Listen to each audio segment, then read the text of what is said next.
인생이 행복해야 될 텐데 그 인생을 행복하지 못하게 하고 인생을 망하게 하고 인생을 지옥으로 끌어가는 단 하나가 있는데 그것은 죄라고 하는 것이죠.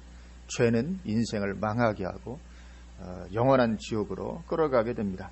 그래서 성경이 죄의 삭은 사망이다 그렇게 말씀을 하죠. 죄의 삭이 사망인데 그리고 그 죄의 근본은 하나님을 떠나 사는 것이죠. 하나님을 떠나 사는 것이 죄의 근본이 되게 됩니다. 인생이 하나님에 의해서 하나님의 목적을 따라 지음을 받았기 때문에 하나님을 떠나 사는 것이 죄의 근본이 되게 되지요. 만약에 하나님이 계시지 않다면 다른 것이 죄의 근본이 될 수 있을지 모르지만 그러나 하나님 계시고 하나님이 지으셨고 하나님이 창조하셨고 거기에는 하나님의 목적이 있고 그렇기 때문에 하나님을 떠나 사는 것이 죄의 근본이 되게 됩니다. 그렇게 모든 인생은 하나님을 떠나 죄 가운데 있게 되었고 그래서 사망이 왕노릇을 하게 되었습니다. 죄의 삭은 사망이기 때문에 죄는 반드시 대가가 따라오기 때문에 그래서 사망이 왕노릇하게 되었고 그래서 인생은 늪에 빠진 사람처럼 도무지 거기에서 빠져나올 길이 없게 되었죠. 그 죄에서 구원받는 길을 오직 하나님께서 열어주셨는데 바로 예수 그리스도의 십자가이시죠.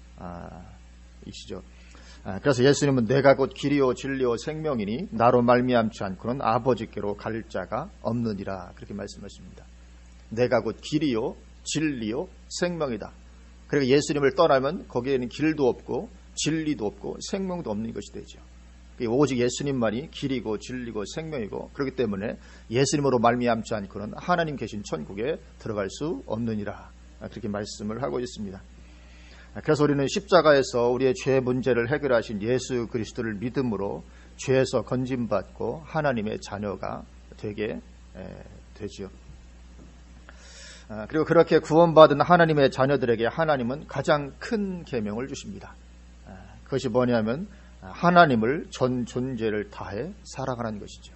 왜냐하면 하나님께서 인생을 처음부터 지으신 목적이 그것이었기 때문에 이제 예수 믿고 구원받은 하나님의 자녀 하나님에 의해 선택받은 하나님의 백성들에게도 여전히 가장 큰 계명으로 주시는 것은 너의 전 존재를 다해 나를 사랑하라. 마음을 다하고 목숨을 다하고 뜻을 다해 주 하나님을 사랑하라. 그것은 우리의 전 존재를 다해서 사랑하라는 그런 뜻이 되죠. 이 가장 큰 계명입니다. 그것이 인생을 지으신 하나님의 목적이기 때문에 그렇습니다. 그래서 그 목적을 떠나면 그것은 곧 하나님을 떠나는 것이 되게 되죠. 하여튼 목적을 떠나면 하나님을 떠나는 것입니다. 우리도 어떤 것이 있는데 그것이 목적을 상실하면 우리는 또 그것을 버려버리게 되죠. 우리에게 자동차가 있는데 자동차는 나를 운송하는 수단인데 자동차가 나를 운송하는 기능을 못한다. 그럼 어떻게 됩니까? 그 자동차는 당연히 폐차장으로 버리는 것이죠. 그런 자동차를 버리지 않고 있을 사람은 없죠. 우리 인생에 하나님의 어떤 목적이 주어져 있기 때문에 그 목적을 떠나서 살아갈 때 그것은 곧 하나님을 떠나는 것이 되고 거기는 사망이 왕노릇하게 되는 것입니다. 그래서 하나님보다 다른 것을 더 사랑하거나 하나님과 다른 것을 겸하여 사랑하는 것 그것은 하나님을 떠나는 것이 되고 근원적인 죄가 되게 되는 것입니다. 그래서 거기에는 사망이 이제 따라오게 되는 것이죠. 우리가 정말 하나님을 사랑해야 될 줄로 믿습니다. 마음을 다하고 목숨을 다하고 뜻을 다하여 주 너의 하나님을 사랑하라. 이 말씀은 그냥 주신 말씀이 아니고 그게 바로 생명이기 때문에 주신 말씀입니다. 그냥 한번 하나님께서 하신 말씀이 아니고 그것을 가장 큰 계명이라고까지 말씀하신 것은 그것이 우리의 생명이라 그런 것이죠. 그래서 우리는 그것을 떠나면 심각한 문제가 야기가 되는 것이죠. 그래서 하나님은 하나님의 백성들에게 이것을 계속 경고하십니다.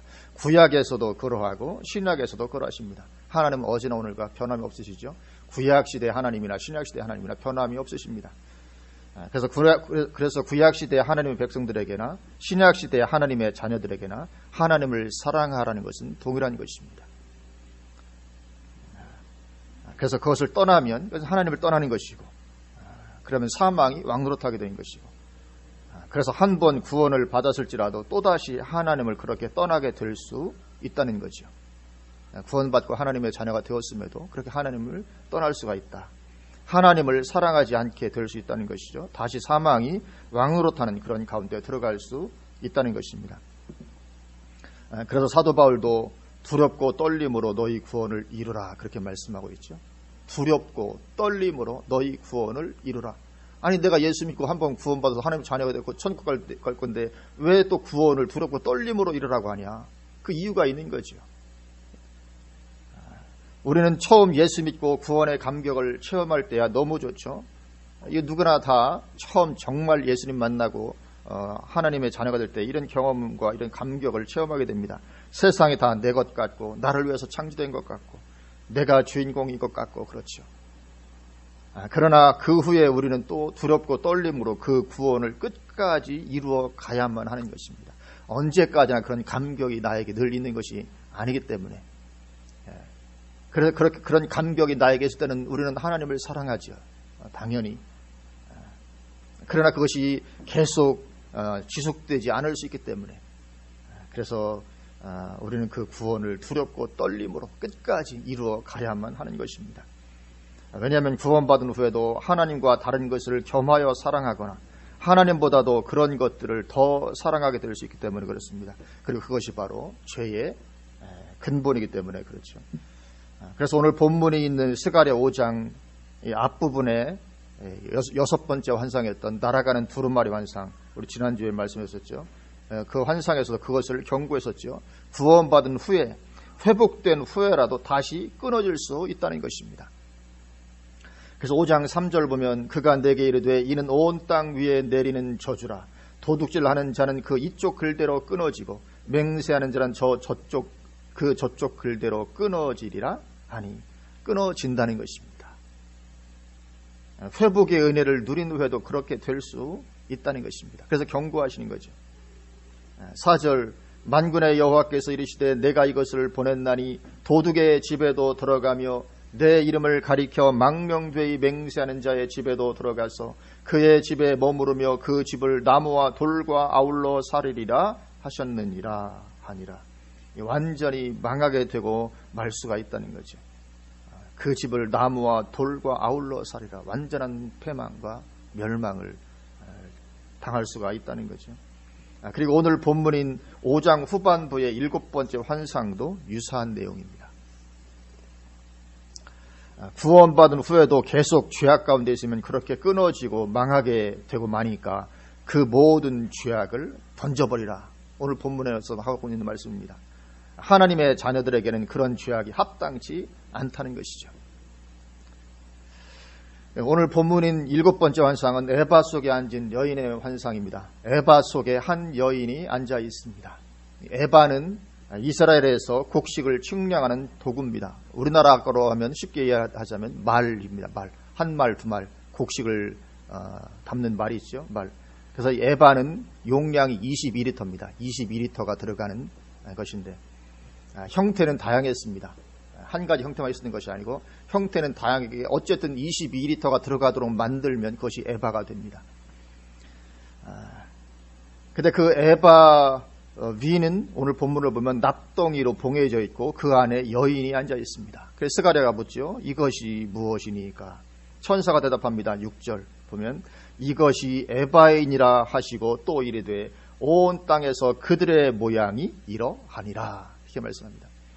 사실 오늘 본문도 굉장히 어려운 내용입니다. 그냥 내용만 언뜻 읽어보면 무슨 말을 하는 것인지 참 해석하기 어렵죠. 천사가 말하기를 온 땅에서 그들의 모양이 이러하다 그렇게 말씀합니다. 그러니까 이 에바는 이스라엘 백성들의 상태를 상징하고 있는 것이라는 거죠. 온 땅에서 그들, 이스라엘 백성들, 온 땅에서 그들의 모양이 바로 이러하다. 그러니까 오늘 이 에바와 그 안에 있는 여인은 이스라엘 백성들의 상태를 지금 상징적으로 표현하고 있는 것입니다. 온 땅에서 그들의 모양이 이러하다. 그런데 8절을 보면 또 이는 악이라 그렇게 말씀하죠. 8절 그가 이르되 이는 악이라 하고 그 여인을 에바 속으로 던져놓고 그러니까 에바와 그 속에 앉은 여인은 이스라엘 백성들의 상태를 상징하는데 그 상태가 뭐냐면 죄악 때문의 상태.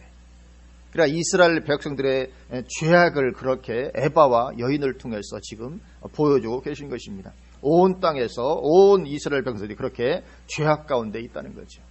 누가요? 하나님의 백성들이. 하나님의 택함 받고 바벨론의 포로까지 붙잡혀갔지만 다시 하나님께 회복시켜 주신 그 하나님의 백성들, 그들의 상태를 지금 그렇게 보여주고 있는데 그들이 죄악 가운데 이렇게 있는 것을 말씀을 하시죠.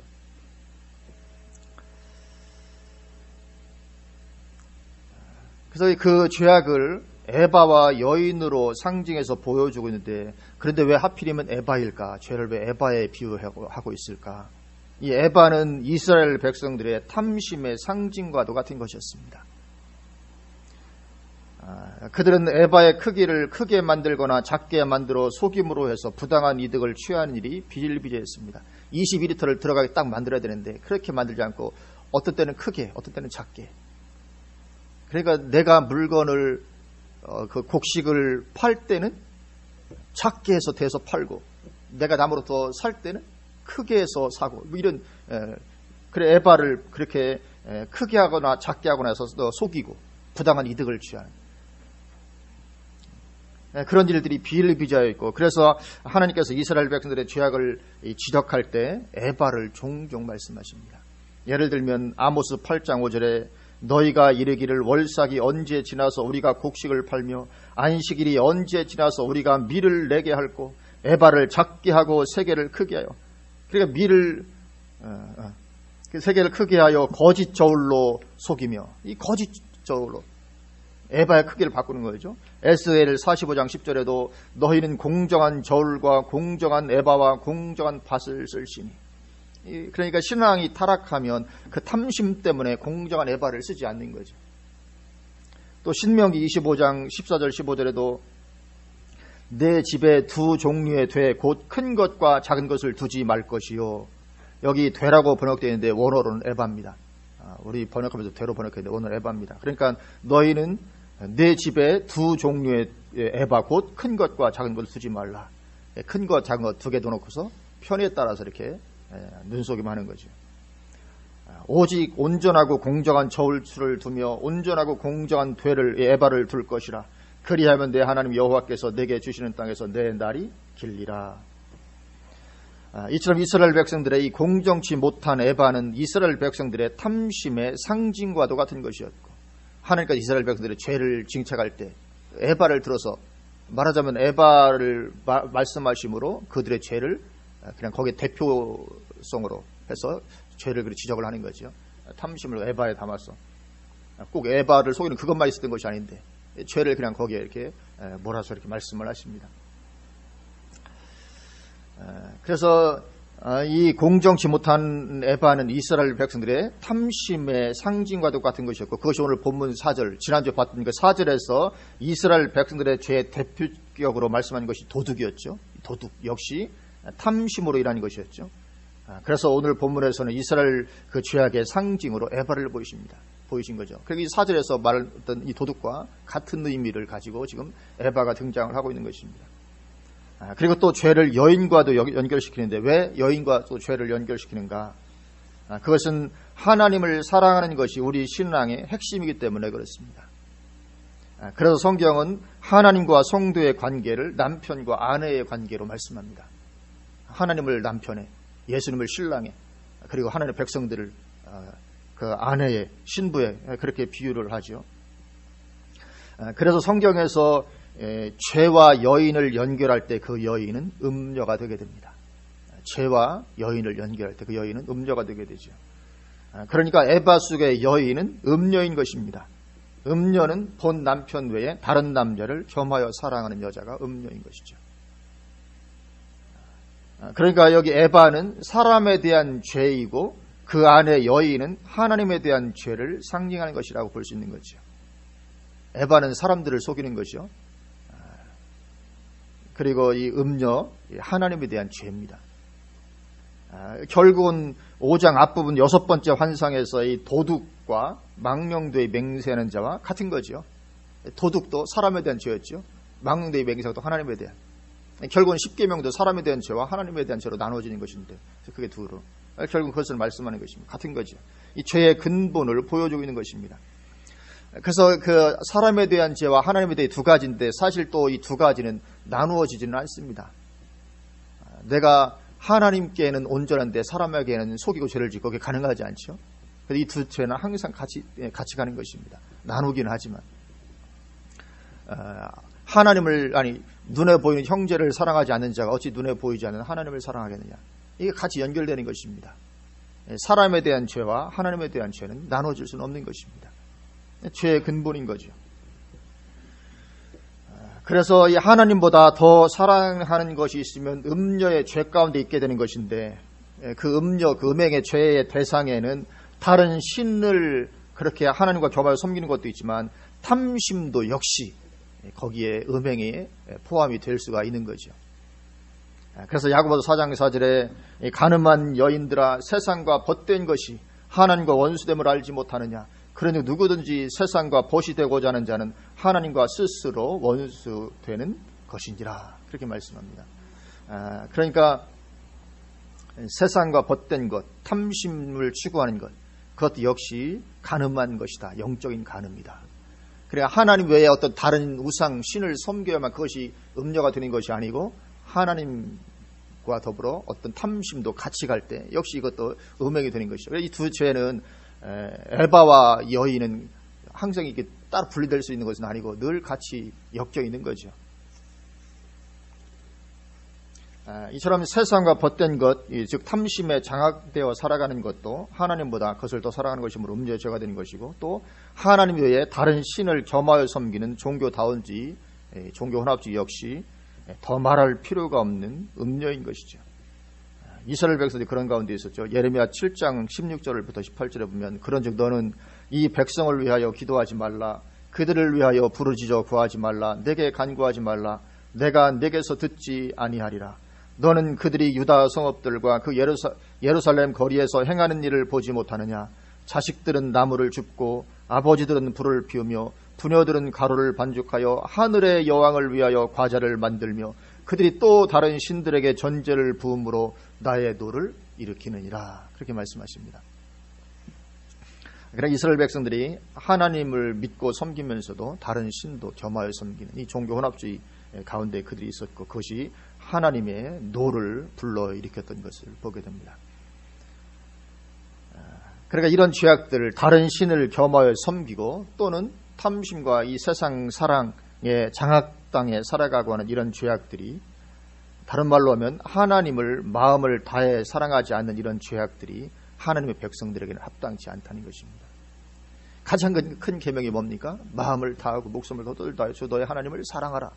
우리의 전 존재로 하나님을 사랑해야 되는데 그 하나님을 사랑해야 되는 그 사랑을 떼어서 다른 신을 겸하여 사랑하고 또는 이 세상을 사랑하고 탐심 가운데 있고, 이런 죄악들, 이것이 하나님의 백성들에게 합당치 않다. 그것을 에바와 그 속에 앉은 여인을 통해서 우리에게 보여주고 계시는 것입니다. 그래서 그런 죄는 하나님의 백성들에게는 합당치 않고 신할 땅에 사는 사람들에게나 합당한 것이라는 것입니다. 그래서 하나님은 천사들을 통해서 여인이 앉아있는 에바를 신할 땅으로 들어서 옮겨버리십니다. 7절부터 보면 이렇게 말씀합니다. 7절 이 에바 가운데는 한 여인이 앉았느니라 하니 그때에 둥근 납 한 조각이 들리더라. 이 여인이 에바 속에 앉아있고 에바 뚜껑에 둥근 납 조각으로 덮여 있었던 것입니다. 나오지 못하도록. 8절 그가 이르되 이는 악이라 하고 그 여인을 에바 속으로 던져놓고 납 조각을 에바 아구 위에 던져 덮더라.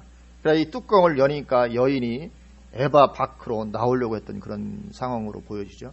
그러니까 다시 에바 속으로 던져 놓고 납조각으로 에바 위에 던져서 에바를 막게 됩니다. 나오지 못하도록.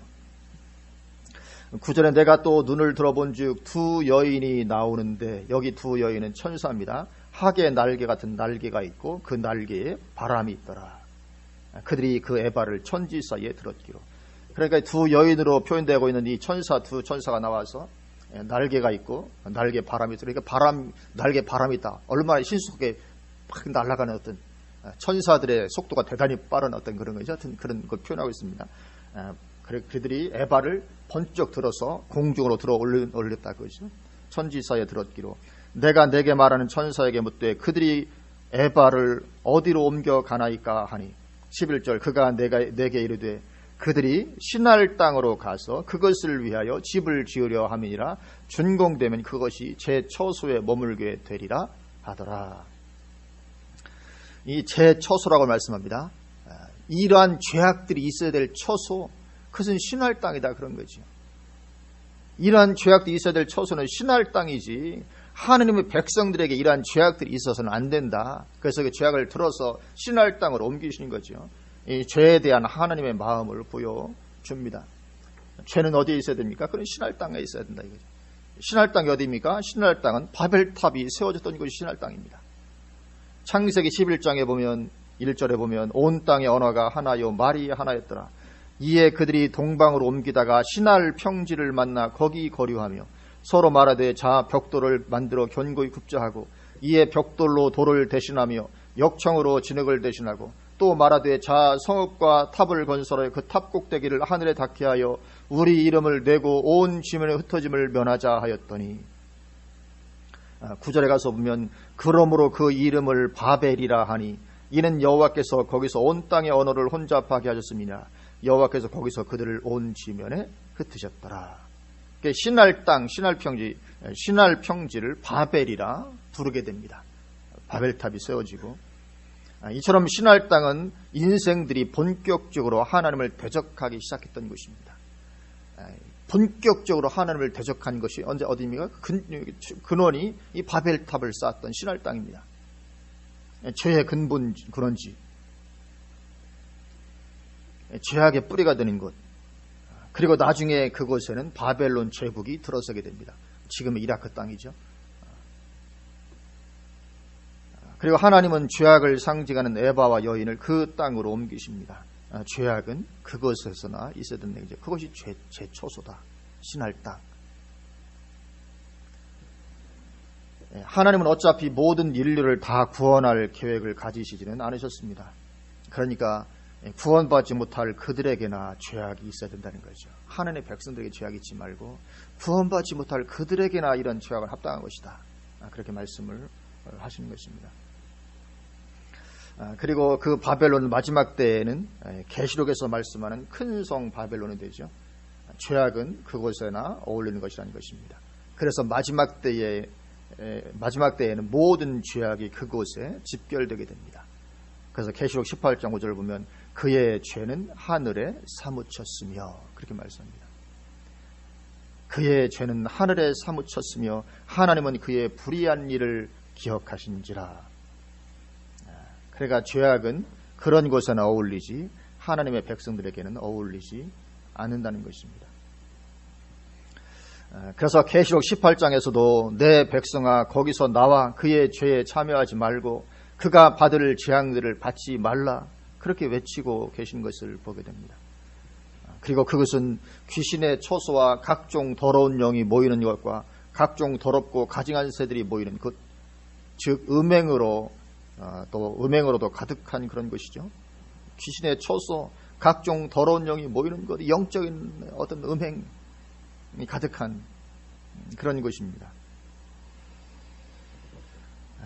이처럼 오늘 본문은 지난주에 이어서 하나님의 백성들이 구원과 회복의 은혜를 누린 후에 다시 들어가게 되는 죄악에 대해서 강력하게 경고하고 있습니다.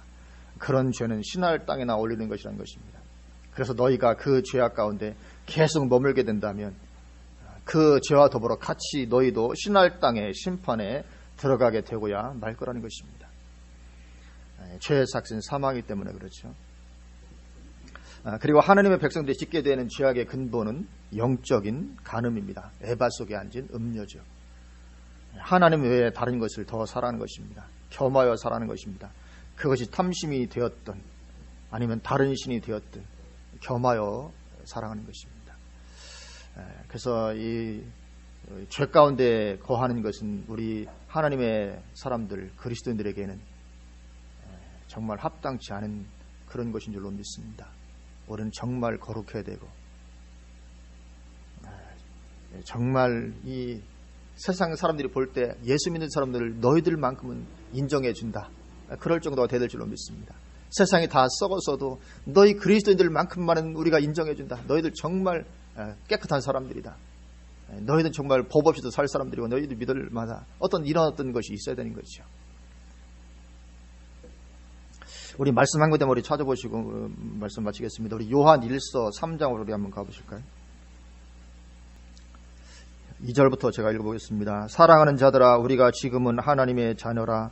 장래에 어떻게 될지는 아직 나타나지 아니하였으나 그가 나타나시면 우리가 그와 같을 줄을 아는 것은 그의 참모습 그대로 볼 것이기 때문이니 주를 향하여 이 소망을 가진 자마다 그의 깨끗하심과 같이 자기를 깨끗하게 하느니라.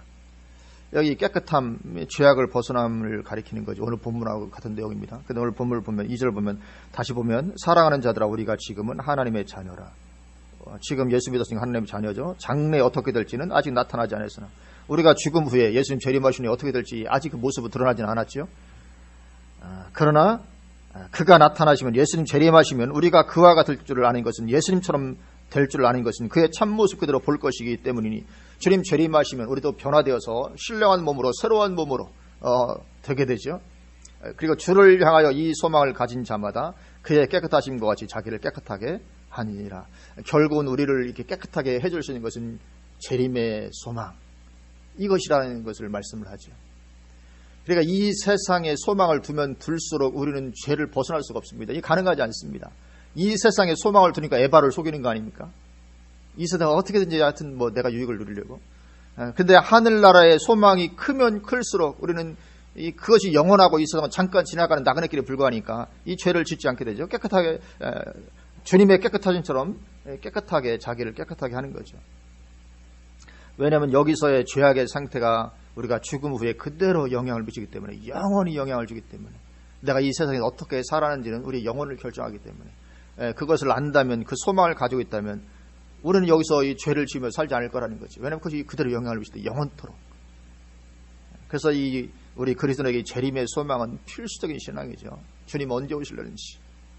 하여튼 그 주님의 오심을 바라고 기다리고 신부가 신랑을 사모하듯이 그런 자세를 가지고 살아가는 우리의 신앙의 근본이고, 그래야 우리가 이 죄에서 벗어날 수 있다는 거죠. 그렇지 않으면 세상이 좋은데 어떻게 이 죄에서 벗어납니까? 가능하지 않거든요. 그래서 우리가 들어가게 될 영원한 천국에 우리가 소망을 두고 그것으로 우리를 인도하실 하나님, 우리가 뜨겁게 사랑하는 그런 마음이 우리 가운데 부어져야 될 줄로 믿습니다. 그래서 우리는 우리 마음을 늘 점검해서 정말로 내가 하나님만을 최고로 사랑하는지, 정말 나는 내 전 존재를 다해서 하나님을 사랑하는지 늘 우리가 살펴보아야 될 줄로 믿습니다. 그리고 내 인생 오직 전폭적으로 하나님께 맡기고 하나님만이 나를 이끌어 가시도록 그렇게 하나님만 바라보며 살아가는 정말 하나님 중심적인 그런 삶의 자세, 날마다 우리에게 더욱더 새로워져 가야 될 줄로 믿습니다. 아멘. 기도하시겠습니다.